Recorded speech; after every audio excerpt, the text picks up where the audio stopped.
Good evening, ladies and gentlemen. Disclaimer. Our lawyers are very happy about that. This evening, I'm going to introduce to Valirx Biotechnology Company. We are a clinical stage with a focus on therapeutics and diagnostics development in oncology, in personalized medicine. As an overview, I would say we have an oncology portfolio with worldwide IP protection as well as commercial rights. Valirx candidates come from very good institutions such as Imperial College as well as Cancer Research UK.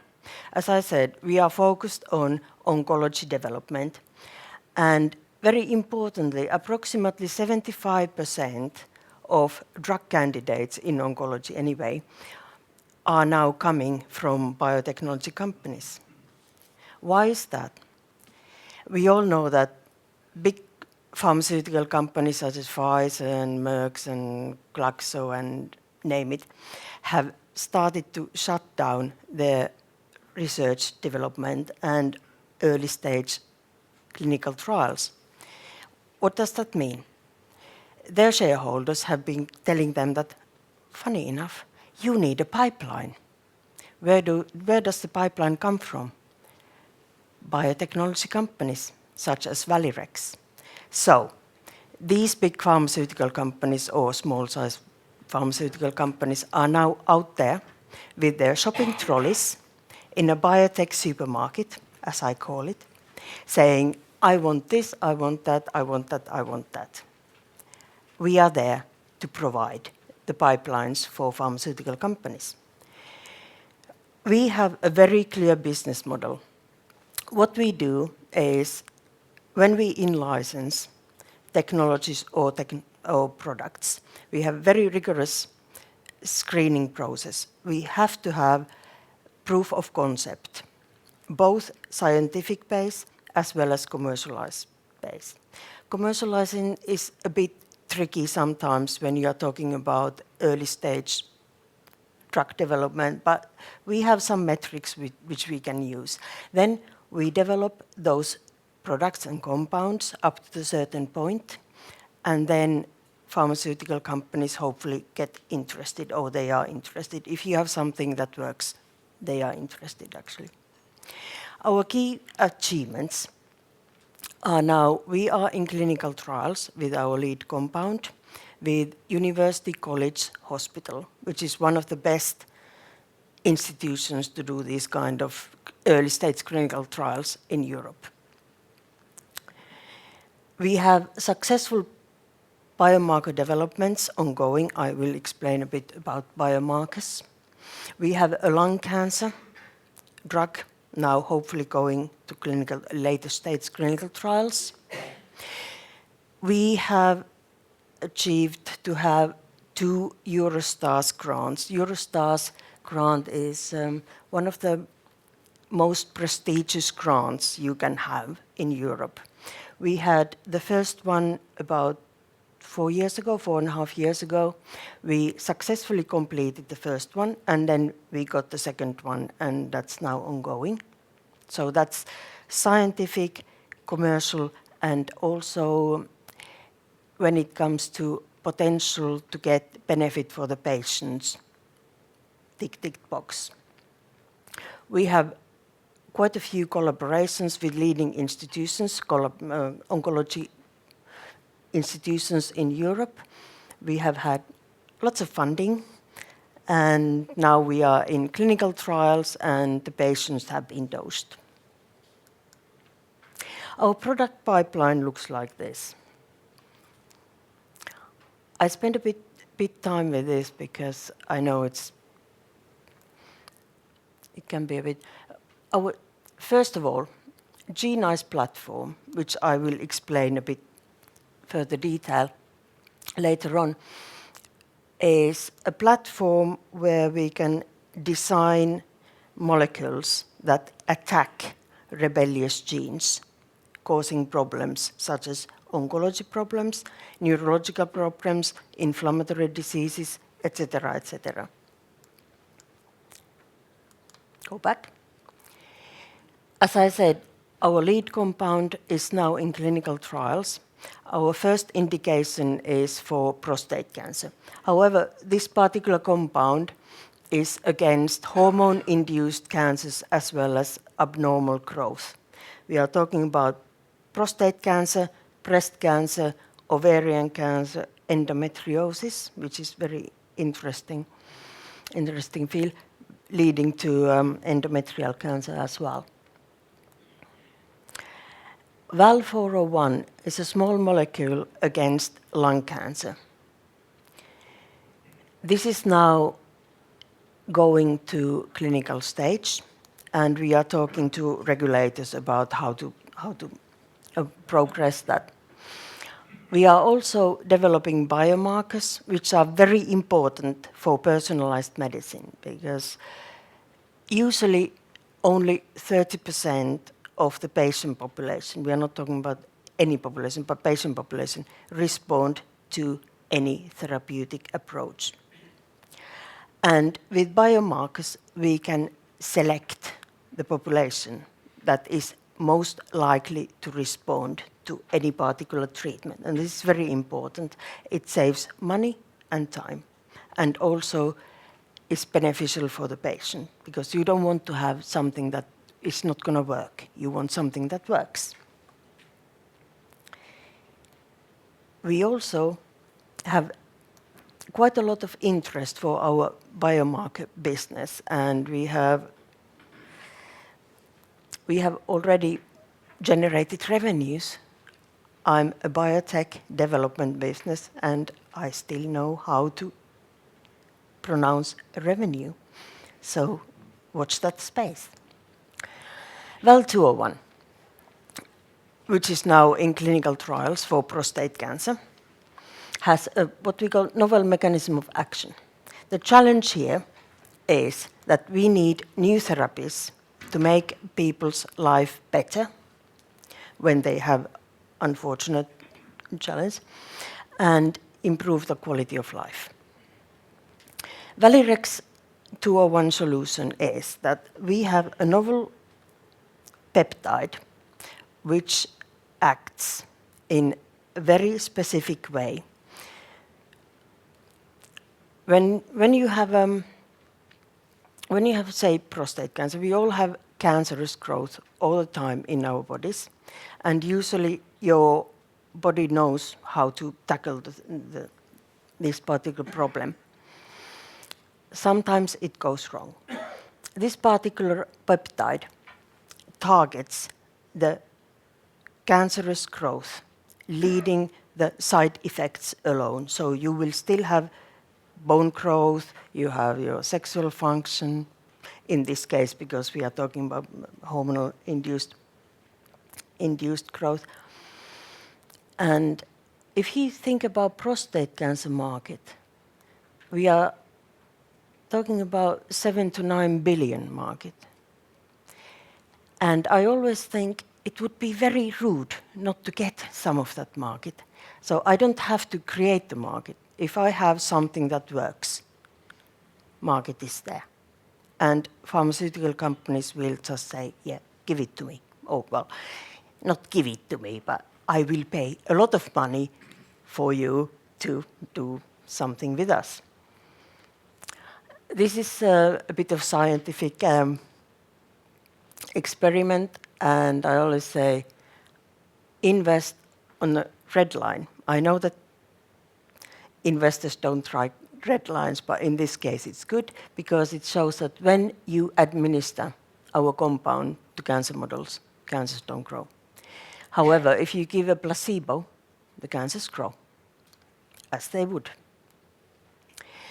Also, when we talk about prostate cancer especially, these cancer cells are very promiscuous. They like to leave their home and go someplace else. It's called metastatic growth. Our compound reduces this metastatic growth, which usually leads unfortunately, death of the patient, our compound reduces this metastatic growth at least up to 50%. And that is also a very good news for the patient. We are now in clinical phase 1, what we called 1/2A. What that means is when we had a first scientific meeting with MHRA, which is a regulatory body for clinical trials, they said, forget about healthy volunteers, go directly to the patients. We said, yeah, that's great. And then they also advised us to go directly to dose escalation, which means efficacy for the patient and reduction of the tumor growth. This, of course, is good news for time reduction, and also it's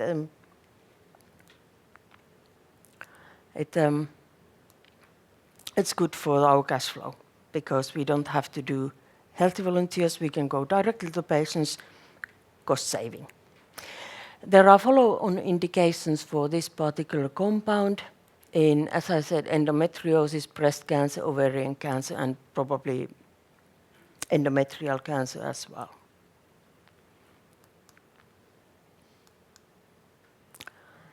This shows about metastatic activity. As I said, we have shown at least 50% reduction of metastatic activity with our compound, which is good news for the patients as well.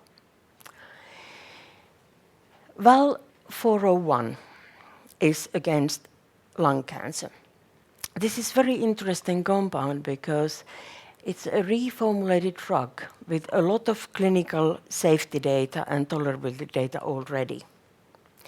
The challenge with lung cancer is that when you compare with some other cancers, lung cancer is very difficult to tackle. Very difficult to tackle indeed. And chemotherapy, which is the most common use, is large side effect profile. You just feel absolutely, well, you know, you can't take lungs out of people. Some other cancers, you can you can take lumps out, but you can't take lungs out of people. Well, you can, but the results are quite immense. So there is a requirement for more effective treatments. And we have shown that our compound actually reduces, when you, again, this is a scientific, when you administer the lung cancer models with our compound, it stops the cancer growth, as you can see. Also, we have shown that this particular compound have potential to treat prostate cancer, breast cancer, and pancreatic cancer. Pancreatic cancer is very important as well, because we all know that once you have diagnosed with pancreatic cancer, the news are not good. But this compound has been shown to be very, very effective against pancreatic cancer as well. So we are talking to MHRA about this compound, and because we already have safety and tolerability data, we can potentially go to later state clinical trials immediately. Remains to be seen. GeneICE is for gene inactivation by chromatin engineering. This is for what I called rebellious genes. Selective silence of these genes means that when you have what I call rebellious gene is a gene, as I mentioned before, that works when it shouldn't be working or where it shouldn't be working, causing all sorts of problems. Most of the oncological challenges are of genetic origin. Also, neurological problems such as Alzheimer's are quite often caused by rebellious genes. So if you can silence these genes, you can probably at least live with them, if not cure. So, what we see here is usually what you do with the drug development is you chart the gene, you go da da da da da da da, and then you come up with lead compound. With this technology, we can, as you can see here, we can develop the compound immediately. We can design the compound that binds and finds these rebellious genes, shuts them down, like physically actually shuts them down, because what happens with gene is when gene is open, you have expression of gene and then you have whatever activity, sometimes rebellious activity. What we can do is to actually get here immediately and have a compound that shuts down this rebellious gene. So we can cut down this pathway and again save a lot of money and a lot of time. Again, licensing opportunity as well for neurological disease. We are focusing on oncology in our compound, in our compound. This is very proprietary. We have patents for US, Europe, Australia, Japan, and all the meaningful territories for this particular technology. Again, nice scientific picture showing that when you administer the cancer models with our compound, the cancers don't grow.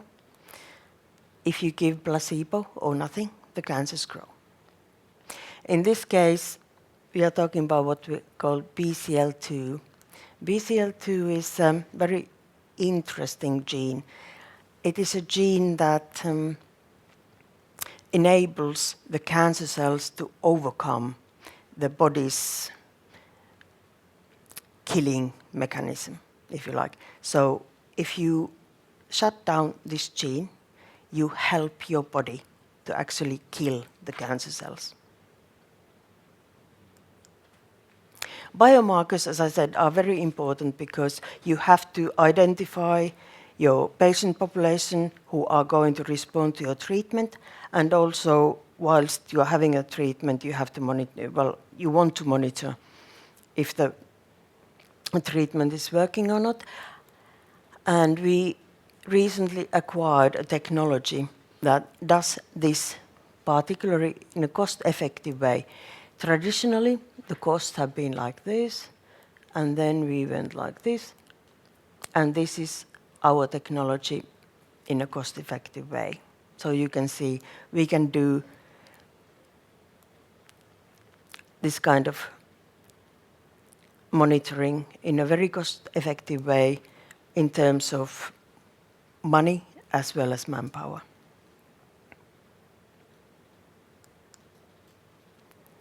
Value chain for our industry is relatively straightforward. Academia are notoriously bad talking to pharma companies. Pharma companies are, again, notoriously bad talking to academia. Biotech companies are the link in between. We are now quite mature industry, so we know what we are talking about, and we are doing it quite well. So what we do is preclinical and early stage clinical trials.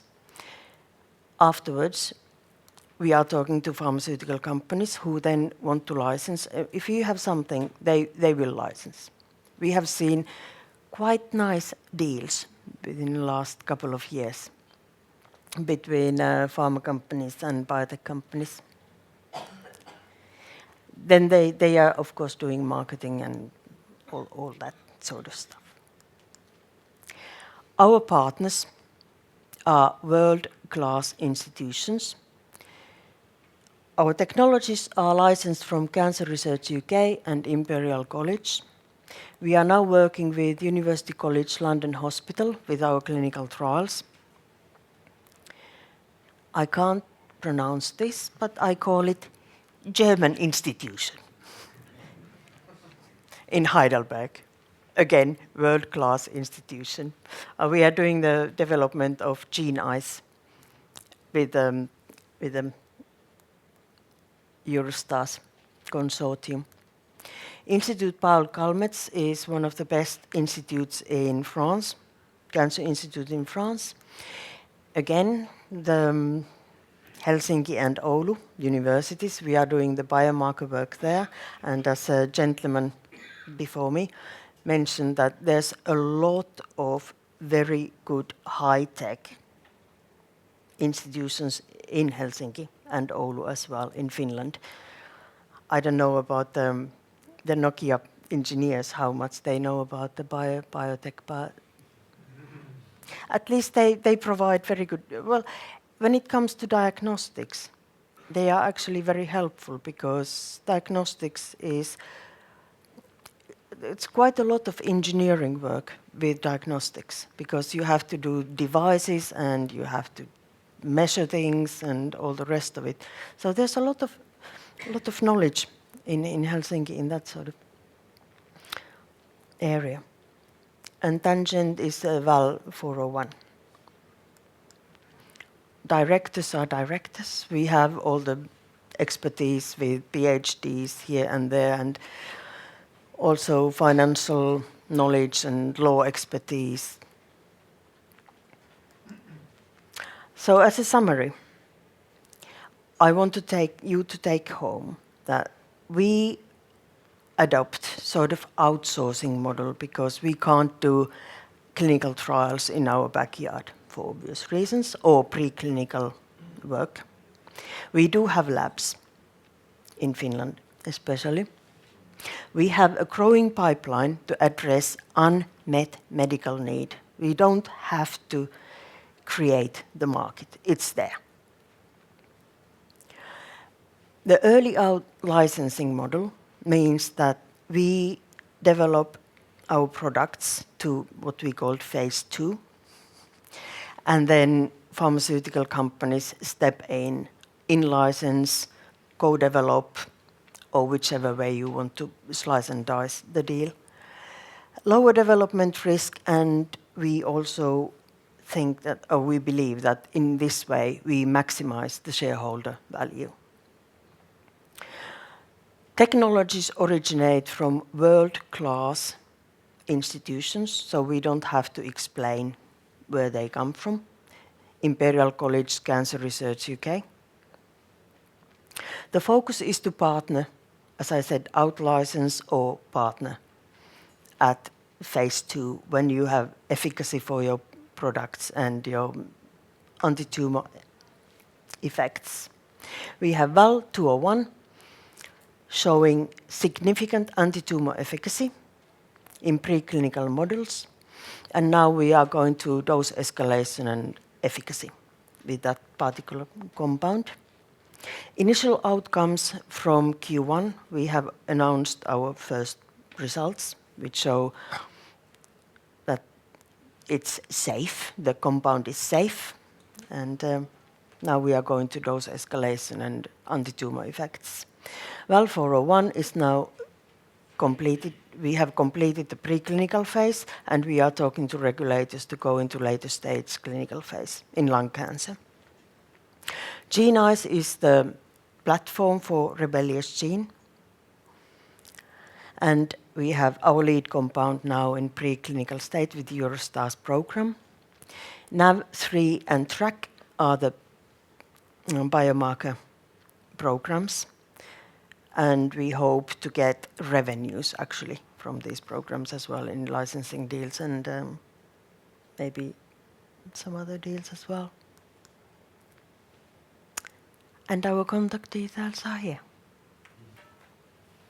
If you want to know anything about cancer, oncology, or if you want to invest.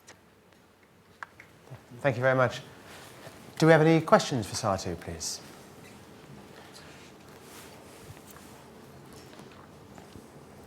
Can I ask what the method of delivery for your GeneICE is? At the moment, it's liposomes. Liposomes are very standard method for delivering these kind of compounds into the cell. And then we have a nuclear localization signal that takes the compound into nucleus where your DNA lies. And then you can actually target the DNA as such. Any further questions? I just wanted to ask, there's a couple of terms that you use that you hear quite a lot, you read in the press, which it might be beneficial to have a bit more clarity on. Personalised medicine being one, and biomarkers the other. And what biomarkers in particular, what does that really mean in a practical sense, and how does that translate back into personalised medicine and how the shift in treatment and how people are being treated? Do we have 2 hours? In a very kind of condensed, Yes. layman's terms for my benefit. As I said, usually about 30% of the population or patient population are going to respond to your treatment, and that depends on your genetic makeup as well as your metabolic makeup. And we have what we call biomarkers to actually pinpoint these genetic differences as well as metabolic differences. We are talking about molecular biology here, but there are ways of finding out whether you are going to respond or are you responding to the treatment by measuring certain biomarkers. So it's a way of examining and then being able to predict the efficiency of different types of treatment. Yes. Is that correct? Yeah. Okay, thank you. So any other questions? Gentleman here again, thank you. Do you look for your own biomarkers, or do you partner with academic institutions once they've identified a candidate?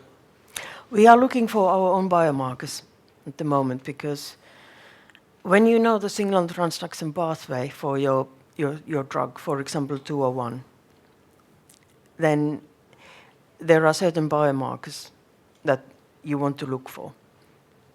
And when you have your technology to look for those biomarkers, you can out-license the technology as such. But of course, we are going to keep our own biomarkers for ourselves to go with our clinical trials.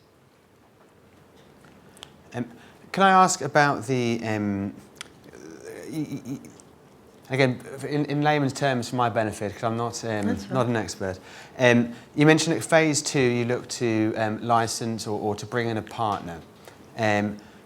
Phase 2, from where you are at the moment with your clinical trials and lead compound, how far off is that? Is that kind of many stages away, or is that 2 years, 5 years, 2 months? I dare say there might be differences for different compounds, but more or less, what are the key stages to get to that point? The key stages are, as I said, we have 1/2, which means there's no boundary between phase 1 and phase 2, in our case. It depends how the patients respond. That's why it's called a trial. You have cohorts, like 3 patients, 3 patients, 3 patients, 3 patients, and you analyze each cohort, and then you go to the next cohort and decide what you are going to do. So it's difficult to say how long it takes. It wouldn't take. We anticipate end of this year to have results. And if but as I said, it's a trial, sure. So I can't tell you what the. No, but what I was asking, I guess, is so at the end, when you get that information, should it be positive, and we hope that it is, it would be at that stage then, you would then bring in or try to bring in a partner or a license. Oh, or, yeah. So there aren't then other stages after that, I was trying to get to. There aren't then other things you'd need to do. So it's right there, potentially, should the information that comes back. No, I think they are sniffing around. Yeah? Because I read a report the other day which said the actual from phase 1 to phase 2, the success rate for large molecules is 84%. And if you have biomarkers to go with it, it's even bigger number. So we have gone quite far from when we started personalized medicine to where we are now. Because if you think about 84% success rate, and if you have biomarkers, it's even bigger. Do we have any other further questions? Gentleman here, please, first. I'm total layman when it comes to medical matters, but last week I was talking to another company that has a technology involving genetic markers, and they were saying they were selling their service to, I think, companies like yours for laying down biomarkers. I wondered if you'd come across this sort of service. Yes, I have, yeah. We are talking, it's very small industry. We know everybody pretty much. But yes, yeah. And is this the way you would be getting your biomarkers? There are two ways. Either you know your pathway, you know your drug. Well, I know my drug, hopefully. Anyway, and then you know, I did my PhD in those sort of signal transduction pathways, and then you know that you should look at this, that, and the other. Then there are other clever people, more clever than I am, saying, but you should look at this, that, and the other, because we have a panel of biomarkers which we have developed. And let's see whether your drug fits into these biomarker panels as well. So yes, we are talking to these people as well. A question here, please. Have you got many competitors in the field that you're trying to find the answers for? As I said, when we are talking about personalized medicine, we are not just talking about cancer. Every cancer is different. Your cancer is different from, well, hopefully you won't have. This person's cancer is different from this person's cancer. Even if you talk about prostate cancer, they are all different. And when you talk about competitors, if you have something that works for a certain population or certain patient population,